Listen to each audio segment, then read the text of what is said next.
Hello, everyone, and welcome to English Learning Conversations. I'm Aurora, and today I have a very special guest with me. Lisa, would you like to introduce yourself? Hi, Aurora. Thank you for having me. I'm Lisa, and I'm from England. I work as a counselor, which means I help people talk about their feelings and solve problems. I'm really excited to discuss this important topic today. That's wonderful, Lisa. Talking about feelings is something we all need to do, but it's not always easy. Let's start with a basic question.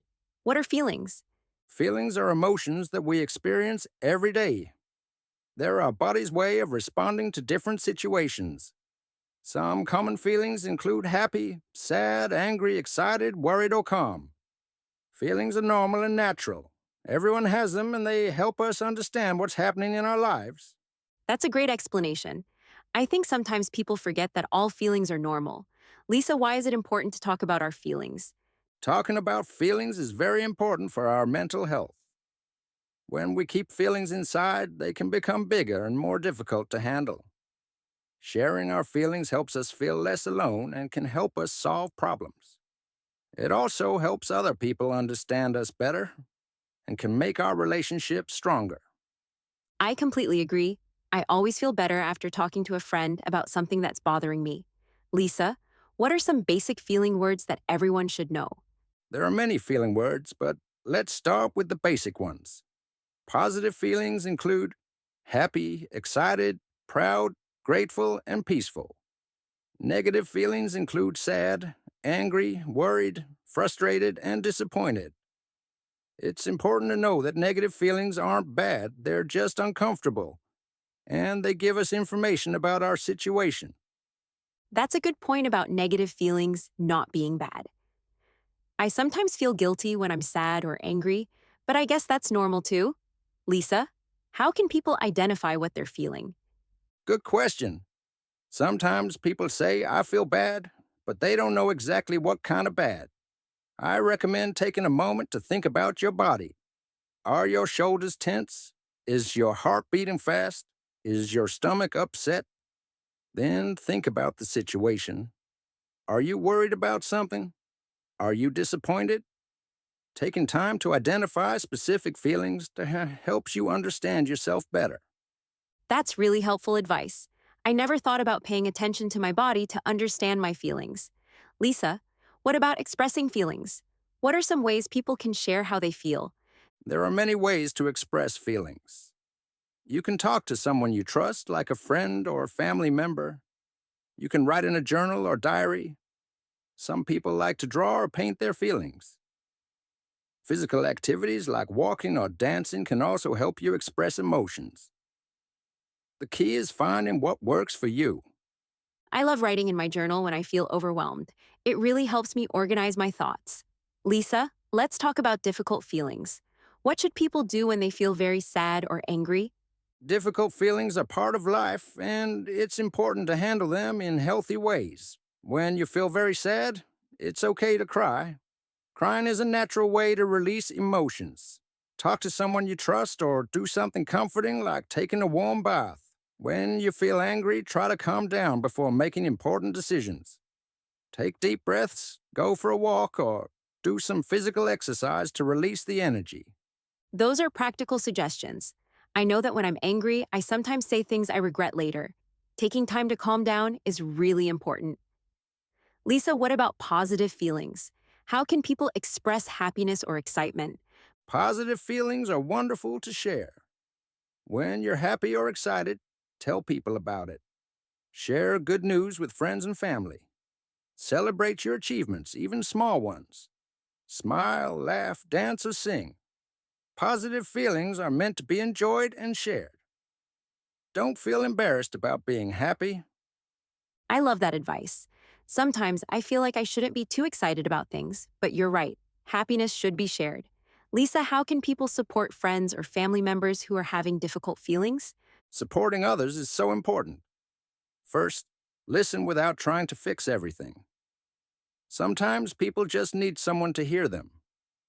Ask questions like, how are you feeling? Or, what can I do to help? Don't judge their feelings or tell them they shouldn't feel that way. Be patient and let them know you care about them. Listening is such an important skill. I think sometimes we want to give advice immediately, but just being heard can be very comforting. Lisa, what about cultural differences? Do people from different cultures express feelings differently? Yes, cultures do have different ways of expressing emotions. In some cultures, people are very open about their feelings and express them freely. In other cultures, people are more reserved and keep their feelings private. There's no right or wrong way. What's important is finding healthy ways to understand and express your emotions within your cultural context. That's interesting. I come from a culture where we don't always talk openly about feelings, but I'm learning that it can be very helpful. Lisa, let's talk about feelings at work or school. How should people handle emotions in professional settings? Professional settings can be challenging for emotional expression. It's important to maintain appropriate boundaries, but that doesn't mean ignoring your feelings. If you're stressed or frustrated at work, you might talk to a trusted colleague or supervisor. Take breaks when you need them. Remember that it's normal to have feelings about work situations. The key is expressing them appropriately. That's good advice. I think many people struggle with this balance. Lisa, what about children and feelings? How can parents help children express their emotions? Children need extra help understanding and expressing their feelings because they're still learning. Parents can teach feeling words and help children identify emotions. When a child is upset, parents can say things like, "I see you're feeling angry because your toy broke. It's okay to feel angry." Create a safe environment where children can express feelings without being punished for having emotions. That sounds like it would help children grow up to be more emotionally healthy adults. Lisa, what about social media and feelings? How does technology affect how we express emotions? Social media has changed how we share feelings, both positively and negatively. It can help us connect with others and find support, but it can also create pressure to appear happy all the time. Remember that what people post online isn't the complete picture of their emotional life. It's still important to have real conversations about feelings with people you trust, not just post about them online. That's such an important point. I think social media can sometimes make people feel like they're the only ones having problems because everyone else looks so happy online. Lisa, let's talk about stress. How can people manage feelings of stress and overwhelm? Stress is very common in modern life. When you feel stressed, first acknowledge the feeling. Don't ignore it. Try to identify what's causing the stress. Then think about what you can control and what you can't. Focus your energy on things you can change. Practice relaxation techniques like deep breathing or meditation. And don't hesitate to ask for help when you need it. I definitely need to work on focusing on what I can control instead of worrying about everything. Lisa, what about loneliness? This is a feeling many people experience but might be embarrassed to talk about. Loneliness is much more common than people think, and there's nothing to be ashamed about. Loneliness doesn't always mean being alone. You can feel lonely even when you're around people. If you feel lonely, try to connect with others through activities you enjoy, volunteer work, or community groups. Sometimes taking small steps to reach out to others can make a big difference. That's comforting to know that loneliness is common. I think many people feel like they're the only ones experiencing it. Lisa, what about feelings of anxiety or worry? How can people manage these emotions? Anxiety and worry are very common feelings. When you feel anxious, try to focus on the present moment instead of worrying about the future. Practice deep breathing. Breathe in slowly through your nose and out through your mouth. Physical exercise can also help reduce anxiety.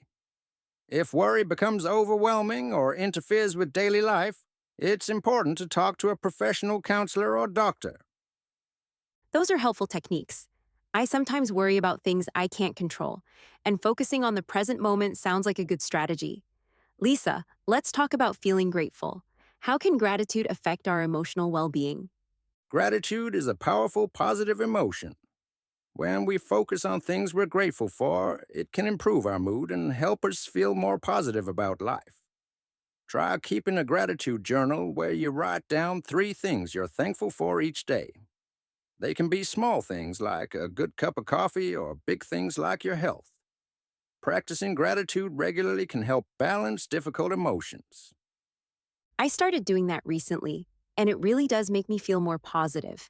Lisa, what about dealing with disappointment? How can people handle it when things don't go as planned? Disappointment is a natural response when our expectations aren't met. It's important to acknowledge the feeling and allow yourself to feel disappointed for a while. Then try to focus on what you learned from the experience and what opportunities might come from the change in plans. Remember that disappointment is temporary and new possibilities often arise from unexpected situations. That's a healthy way to look at setbacks. Lisa, what about feeling proud or accomplished? Some people feel uncomfortable celebrating their successes. It's important to acknowledge and celebrate your achievements. Feeling proud of your accomplishments is healthy and motivates you to continue working toward your goals. Don't minimize your successes or feel guilty about feeling good about them. Share your achievements with people who care about you. They want to celebrate with you. I definitely need to get better at celebrating my successes instead of immediately moving on to the next challenge. Lisa, what about managing anger in a healthy way? This can be a difficult emotion for many people. Anger is a normal emotion, but it's important to express it in healthy ways. When you feel angry, take time to cool down before responding. Physical exercise, deep breathing, or taking a walk can help. Try to identify what's really bothering you. Sometimes anger is covering up other feelings like hurt or frustration. When you're calm, communicate your feelings clearly and respectfully. Taking time to cool down is such important advice. I've learned that I make better decisions when I'm not feeling very emotional. Lisa, what about empathy? How can understanding other people's feelings improve our relationships? Empathy is the ability to understand and share other people's feelings. It's one of the most important skills for healthy relationships. When someone shares their feelings with you, try to imagine how you would feel in their situation. Ask questions to understand better. Remember that you don't have to agree with someone to understand their feelings. Empathy creates connection and trust between people. That's beautifully said. I think empathy really does make relationships stronger. Lisa, what advice would you give to someone who has trouble expressing their feelings? Start small and be patient with yourself. Practice identifying your feelings throughout the day. Just notice them without judgment. Try writing about your feelings in a journal first if talking feels too difficult. Choose one trusted person to practice sharing feelings with. Remember that expressing feelings is a skill that improves with practice, just like any other skill. That's encouraging advice. Lisa, before we finish, what's the most important thing you want our listeners to remember about feelings? I want everyone to remember that all feelings are valid and important. There are no wrong feelings, only healthy and unhealthy ways to express them.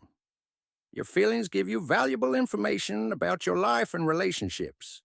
Don't ignore them or judge them. Instead, listen to what they're telling you and find healthy ways to express and manage them. That's such valuable wisdom, Lisa. Thank you so much for sharing your expertise and helping us understand how to have a healthier relationship with our emotions. Thank you, Aurora. This conversation was wonderful. I hope your listeners feel more confident about understanding and expressing their feelings. And thank you to all our listeners. Remember, talking about feelings isn't always easy, but it's an important part of taking care of yourself and building strong relationships. Be patient with yourself as you practice expressing emotions, and don't be afraid to ask for help when you need it. Exactly. Your feelings matter and you deserve support when you need it. Take care of your emotional health just like you take care of your physical health. Until next time, this is Aurora from English Learning Conversations. Keep practicing your English, keep taking care of your emotional well-being, and remember that it's okay to feel whatever you're feeling. Goodbye, everyone. Goodbye. And remember to be kind to yourself and your feelings.